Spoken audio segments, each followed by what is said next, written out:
Pisces, Sun, Moon, Rising. Let's see kung ano yung parating sa inyong kaperahan, money, career, finances ngayong September 2026. This is a general reading, so pwede kayo makarelate, pwedeng hindi, just take what resonates. Another reminder, I will not message you or follow you para mag-offer ng services. So mag-ingat kayo sa mga fake accounts and scammers. Kung gusto nyo ng private reading, just go to my website, mrqueenph.com, or you can book directly sa aking calendar, link on the description or comment section. Okay, let's see, Pisces, what's the energy ng inyong kaperahan ngayong September? Playfulness, you will have fun. Gagastos ka para mag-enjoy. Ngayong September. And also, may good luck rin pagdating sa kaperahan ninyo. Di ba ito lumalabas to sa sa casino? Yung sa mga slot machine. Baka iba sa inyo, merong swerte ha. O bahala kayo kung gusto nyo sumali dyan. O, also may release, so maaring may i-release sa inyo, may release na pera, or maaring ito ay release of anything that is no longer serving your career, your finances, your money. So, kung ano man tong hindi na nakakatulong sa pagpapaunlad ng iyong kaperahan, i-let go mo na. Okay, let's see your overall energy. You have the 5 of Cups and the 9 of Swords. Nako. So, overall energy, medyo merong stressful situation when it comes to money. Merong losses, okay? Kaya kung kayo ay into, yung mga sugal-sugal, mga betting, ingat kasi baka merong matalo. Oo. Kung iba naman, pwedeng ito ay may kinalaman sa mga bagay na hindi nyo inaasikaso. Yung parang hinayaan nyo lang, tapos eventually, nag-catch up sa inyo yung problema. So, you have to be more careful and aware sa mga decisions ninyo.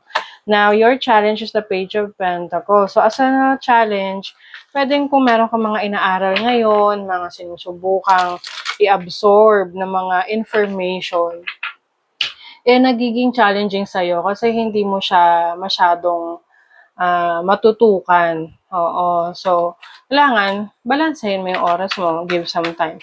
Let's say, nag-enroll ka sa isang short course online, pero hindi ka pumapasok o kaya hindi ka nakikinig.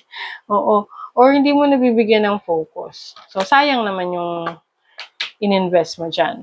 Now, your opportunity is the 3 of Wands. This is exploration. So, pwedeng merong opportunity sa inyo to travel, for work, for your business, for career.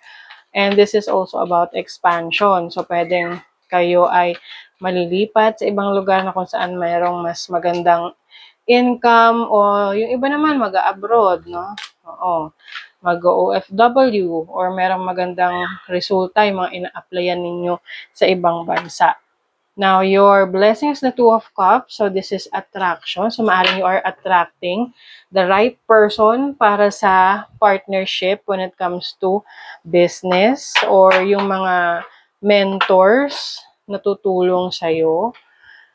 This can also mean an agreement. So, maaaring pa may papasukin kang contract na magiging blessing sa'yo yon, yung kontrata na yon, dahil maaring babaguhin no ng iyong buhay.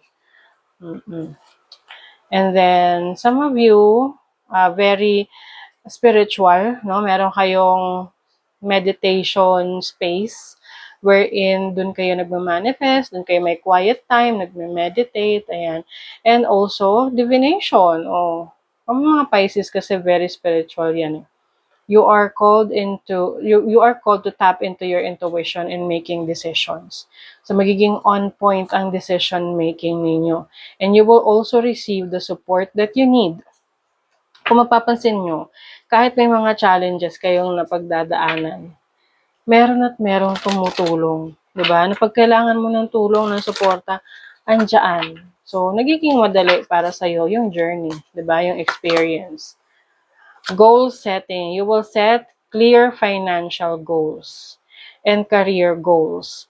Siyempre, importante meron kang goal. Ano ba yung goal mo? Kasi kung wala kang goal, wala kang direksyon, 'di ba? Pagdating sa mga bagay na gusto mong achieve sa career mo, trabaho mo.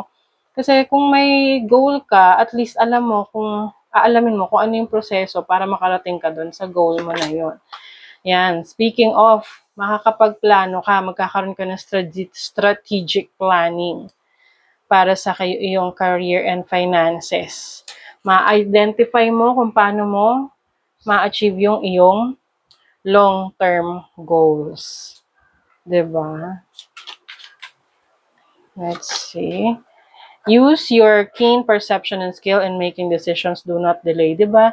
Yun yung sinasabi ko sa inyo. Keen perception. Yung inyong knowledge rin and also your instinct. Kasi yung instinct nyo, yan din yung magbibigay sa inyo ng guidance to choose what is best for you. You will also reevaluate your priorities. It's time to let go of what you no longer need. O, ito yung sinasabi ko rin na release, no?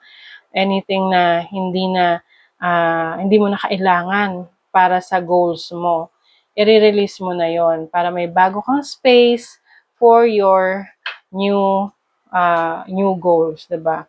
So that is your reading, Pisces. Thank you so much. See you again.